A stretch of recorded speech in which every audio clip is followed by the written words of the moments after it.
জাতীয় স্বার্থ, নাগরিক অধিকার ও রাষ্ট্রের দায়িত্বশীল আচরণ রক্ষায় সাংবিধানিক প্রতিষ্ঠানগুলোর স্বাধীনতা ও কার্যকারিতা নিশ্চিত করতে হবে। সকল ধর্ম, ক্ষুদ্র নৃগোষ্ঠীর অধিকার সম্মান রক্ষায় প্রতিশ্রুতি। ইসলামী আন্দোলন বাংলাদেশ দেশের সকল মানুষকে সমান অধিকার ও মর্যাদা সম্পন্ন নাগরিক হিসাবে বিবেচনা করে। ধর্ম বা জাতি বিবেচনায় কাউকে সংখ্যালঘু বা সংখ্যাগুরু বিবেচনা করবে না।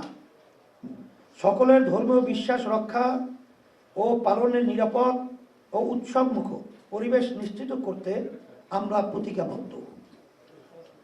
ক্ষুদ্র নৃগোষ্ঠীর ভাষা ও সংস্কৃতির প্রতি এক ধরনের হুমকি থাকায় তা রক্ষায় বিশেষ কর্মপরিকল্পনা নেওয়া হবে। সাম্প্রতিক সময়ে রাজনৈতিক ও সামাজিক সহিংসতা বৃদ্ধির প্রেক্ষাপটে সহনশীলতা ও পরমত সহিংসতা রক্ষায় কার্যকর ও দৃশ্যমান ব্যবস্থা নেওয়া হবে। পারস্পরিক সম্মান ও সহযোগিতামূলক বৈদেশিক সম্পর্ক। ইসলাম প্রতিবেশীর সাথে আস্থার ও কল্যাণকামিতা সম্পর্ক গড়ার নির্দেশ দেয়। প্রতিবেশীর প্রতি শত্রুতামূলক আচরণ থেকে নিষেধ করে। ফলে ইসলামী আন্দোলন বাংলাদেশ ঘোষণা করছে যে বাংলাদেশ তার সকল প্রতিবেশী ও বিশ্বের অপর রাষ্ট্রের সাথে পারস্পরিক সম্মান ও সহযোগিতার সম্পর্ক গড়ে তুলবে। ব্যবসা বাণিজ্য, প্রযুক্তি, জ্ঞান ও সংস্কৃতির আদান প্রদানে বিশেষ গুরুত্ব প্রদান করবে। বাংলাদেশের ভূমি ব্যবহার করে কোনো দেশের কোনো ক্ষতি হতে দেওয়া হবে না। মুসলিম উম্মাহের পারস্পরিক সমৃদ্ধি ও নিরাপত্তা নিশ্চিত করতে প্রয়োজনীয় পদক্ষেপ নেওয়া হবে। বাংলাদেশের আঞ্চলিক ও বৈশ্বিক সম্পর্ককে শান্তিপূর্ণ, ভারসাম্যপূর্ণ ও জাতীয় স্বার্থ সংরক্ষণমুখী করা হবে, যাতে রাষ্ট্রের নিরাপত্তা, উন্নয়ন ও মর্যাদা সুসংহত থাকে। সুশাসন, স্বচ্ছতা ও জবাবদিহিতা।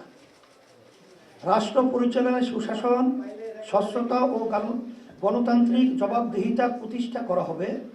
দক্ষ ও নিরপেক্ষ প্রশাসন গড়ে তোলা হবে এবং রাষ্ট্রীয় প্রতিষ্ঠানসমূহকে পেশাদারিত্ব, নৈতিকতা ও দায়িত্বশীলতার সঙ্গে কাজ করতে বাধ্য করা হবে।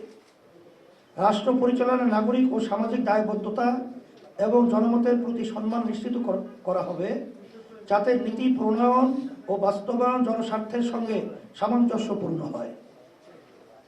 সংবিধানে নির্ধারিত ন্যায়পাল প্রতিষ্ঠান অবিলম্বে কার্যকর করা হবে এবং তাকে প্রকৃত অর্থে স্বাধীন ও ক্ষমতাবান করা হবে।